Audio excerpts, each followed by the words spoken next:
So we've talked about the theory behind integrating rational functions. What I'm going to do here is I've got a couple of examples for you. I want you to read the examples, pause the video, have a crack at them, and then come back and check your answers with the working I'm going to present to you. Here you are. So I've got 3 examples here for you, all based on what we were looking at. The last one has an extra little step that you need to look at, but all of them should be manageable. Pause the video and have a go. So the first one is integral of dx over x minus 1, x plus 2, x plus 3. So this is distinct linear factors, just based on what we had before. So to do this, I split it up into 3 different fractions, integrate each individually, and then get an answer. So to split them up, I want to rewrite it as a over x minus 1 plus b over x plus 2 plus c, third constant, over x plus 3. So what I need to do now is multiply everything through by the denominator on this side to eliminate all the denominators and then plug in values for x. If I do that, I end up getting 1 equals a bracket x plus 2 x plus 3 plus b times x minus 1 x plus 3, and the third one plus c times x minus 1 x plus 2. So now it's just a case of picking values for x to eliminate and find a, b and c and take it on from there. So let's start with x equal to 1. If I take x equal to 1, the b and the c go, and I'm just looking at finding a.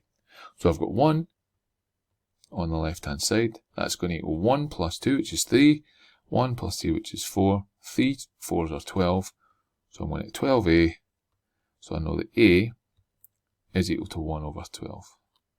If I then choose x equal to negative 2, that's going to get rid of a and c, so I can find b. I know that 1 is going to equal, well, negative 2 minus 1 is minus 3, so I'm going to negative 2 plus 3 is 1, so I've got negative 3b, so I know that b is equal to negative a third. I've then got my c here. Well, for the c, if I choose x equal to negative 3, that'll get rid of the a and the b, makes my calculations a lot easier. I'll end up then with 1 equals, there you go, I get negative 3 minus 1, so it's minus 4. I get negative 3 plus 2, which is minus 1, minus 4 times minus 1 is 4, so I get 4c is equal to 1, so c is equal to a quarter. So I've got my 3 bits there, a, b and c. Yeah, they're all fractions, but they're still all constants, so I can still split it up. Point to note again, I chose 1, negative 2 and negative 3 to get rid of the brackets. Doesn't matter which values you choose. Pick values that make it easier for yourself. If I'd picked 3 different values, I could have ended up with a 3-set simultaneous equation, which I could have put in a matrix to solve. This is just a lot easier. I can then rewrite my integral in terms of 3 different integrals. So I'm going to have a over x minus 1. So let's put the a outside. So I'm going to have 1 over 12 times dx over x minus 1. I'm going to have the second one, and again we'll write the b outside as a constant. I get minus a third times the integral of dx over x plus 2.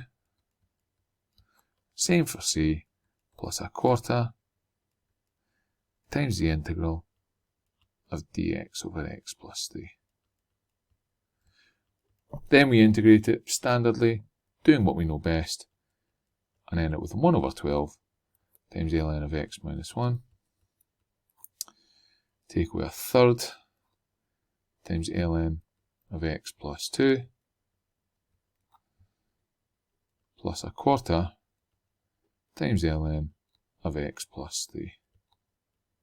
Don't forget your plus c, your constant of integration. So there you go, 3 different terms, but still all done the exact same way in the exact same manner as we talked about before.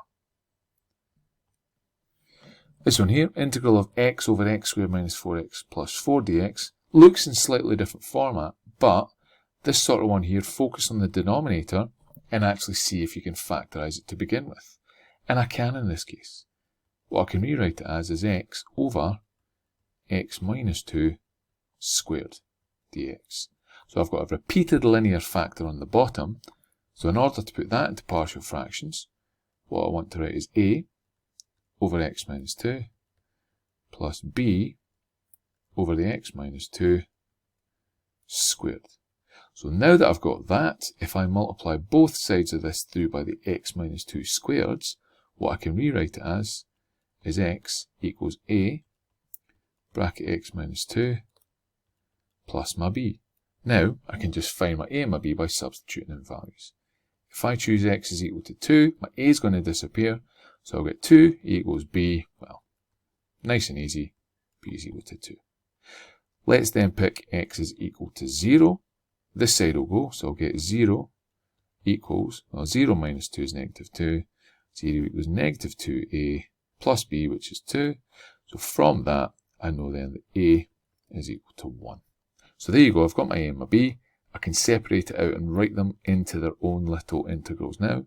And I'll get the integral of 1 over x minus 2 dx plus, well, look at this one again. It's x minus 2, but it's squared on the bottom. So I'm going to rewrite that as the integral of 2 bracket x minus 2 to the negative 2 dx. If I do that, I can integrate that one separately, but just using the normal rules that we would for integration. First one here, integral of 1 over x minus 2 dx, quite simply becomes ln of x minus 2. I've then got this one here, so x minus 2 to the negative 2 goes to x minus 2 to the negative 1 times negative 1. So I end up getting negative 2, and again make the power positive over x minus 2. And I then get a plus c for my constant of integration. So there's my second one there. This is a type where, as I've said before, you could end up with a negative power because the power on the bottom is squared. Again, if it had been cubed, I could have had one more fraction, and I'd have done the exact same thing as I did here. And I've just, when I moved it up, made the power negative 3.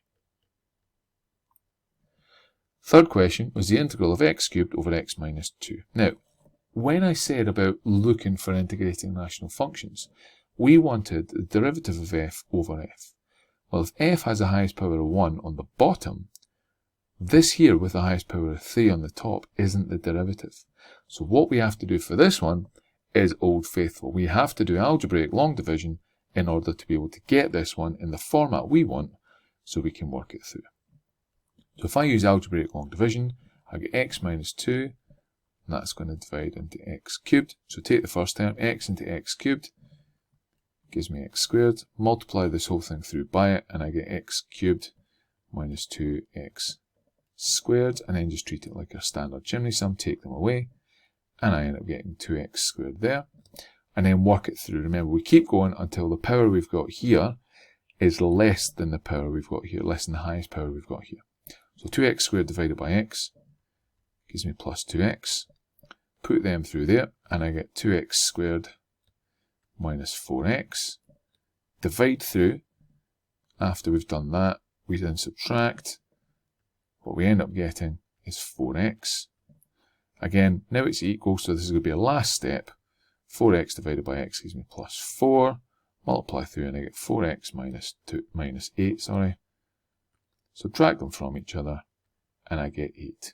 So what I can do is take this and rewrite it as the integral of x squared plus 2x plus 4, then plus 8 over x minus 2 dx. So what that now means is I've got it in a form I can integrate straight away by integrating each of these terms individually, and then use my integration by rational functions format for this one here. So if I work my way along, what that'll end up giving me is x cubed over 3 plus x squared. Remember, raise the power to 2, divide by 2, so I get 2 over 2, which just disappears. Then I've got plus 4x, and then plus this one here, so move the 8 in front, plus 8 times ln of x minus 2, and then again, thing I have to make sure I have all the time, plus c, my constant of integration.